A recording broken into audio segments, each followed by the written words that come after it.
नमस्कार, मी सुवर्णा आज तुम्हाला दाखवत आहे अक्कलकोटमधील वटवृक्ष मंदिराच्या शेजारीच असलेल्या भक्ती निवासचा एक शॉर्ट व्हिडिओ। या भक्ती निवासच्या सुरुवातीलाच आहे एक छोटेसे उपहारगृह, ज्यामध्ये तुम्हाला सकाळचा नाश्ता, दुपारचे आणि रात्रीचे जेवण या व्यतिरिक्तही बरेच छोटे छोटे आयटम्स खाण्यासाठी अवेलेबल आहे।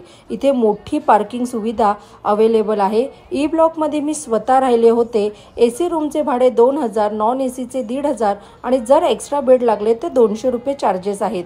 इथे लिफ्ट सुद्धा आहे आणि साधारण रूम दिसायला अशी आहे। या भक्ती निवास व्यतिरिक्त अक्कलकोटमध्ये नवीनच सुरू झालेल्या भक्ती निवासचा एक सविस्तर व्हिडिओ माझ्या YouTube चॅनलला मी शेअर केलेला आहे, ज्यामध्ये फक्त 900 रुपये तुम्हाला मोफत नाश्ता आणि जेवण सुद्धा अवेलेबल आहे। तर चॅनलला सबस्क्राइब करा, व्हिडिओ जास्तीत जास्त शेअर करा आणि अक्कलकोटला जाण्याआधी माझे ते व्हिडिओ नक्की एकदा बघा। लवकरच भेटू एक नवीन व्हिडिओमध्ये, तोपर्यंत थँक्यू, बाय बाय।